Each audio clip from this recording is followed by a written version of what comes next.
So when conducting business in the Czech Republic, there's a few things that you need to keep in mind for managers going overseas. Eye contact when you're greeting them and throughout the meetings are extremely important. Also a firm handshake when first meeting. If you do not give a firm handshake, the manager might think that you're weak, or if you do not keep eye contact for the entire time, managers might think that you're hiding information from them or being secretive. Also, punctuality is extremely important when doing business in the Czech Republic. Being on time for every meeting, but more importantly, the first meeting is extremely important because in the first meeting, this is when you meet with a middle manager, and it's more to build trust than anything.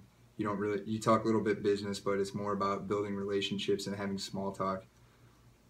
Do not remove your suit jacket unless the highest ranking Czech Republican employee takes off his first. Also, do not take a seat without being invited to sit. The head of the company, they're the decision makers and they make the final decisions on everything. And when they offer you something, that's what they expect. They don't really expect any renegotiations, or they're trying to avoid conflict at all costs. Also, the presentations, they need to be clear and concise, and when you have charts, that's better for the Czech Republic because they're very visual when it comes to presentations. Also, when you're dining with a host, at the end, when you're done eating, they'll offer you a second helping. When they do that, you should decline first and wait for them to more enthusiastically and insist that you have a second plate, and then you should go on and accept that. Also, most companies are closed on Friday afternoon and August because August is the summer month and that's when they like to go on vacation, so you should avoid setting meetings in August and on Friday afternoons. And now I'm going to pass it over to Leo. For Indonesia business etiquette, it's pretty much the exact opposite of the United States.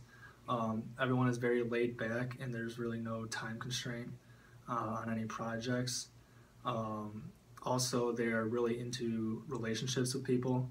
So if you get a good connection with somebody, then you're more likely to do business with them. Also, don't be pushy, because that could really turn them off to doing business with you for not respecting their culture. The address is exactly the same as the United States. Firm handshakes are not allowed. Like the United States, you need to do a soft handshake. And then for food, for dining, never order alcohol because 88% of them are Muslim, and they are not allowed to drink alcohol or receive gifts.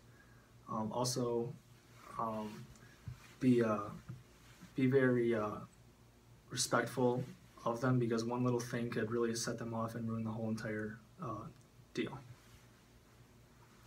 All right, and just kind of wrapping up each country in terms of the cultural dimensions, starting with Czech Republic. Two things to note that stuck out. They score pretty moderate along power distance, individual, and masculinity, but in terms of their uncertainty avoidance and long-term orientation, they score rather high.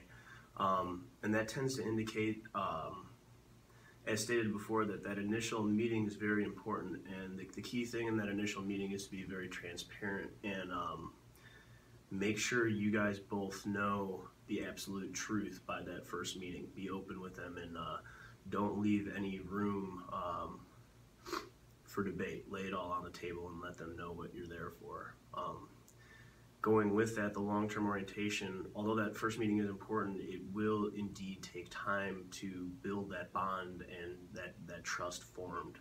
So lay down that transparency, and then from that you can begin building the trust and forming a healthy relationship with those you're doing business with in the Czech. As for Indonesia, the two main things that are important from the cultural dimensions are the fact that they're very high power distance and they're a very, very collectivist society. And this is very hard for Americans such as us and other individualistic societies to understand because they don't view themselves, they don't really have a concept of themselves. Everything that they do and see in themselves is related related to the group. Every feeling that they have, or every motivation that they have is attributed to some in-group that they belong to. So it's very important to understand those groups that the individuals you will be dealing with belong to in the business you're trying to deal with. Going with that, the high power distance, they're very hierarchical. No one's really going to talk out of line, and they all kind of have a sense of place within the business organization. So it's very important to understand that that very strong internal chain of command going on that's ingrained within that society.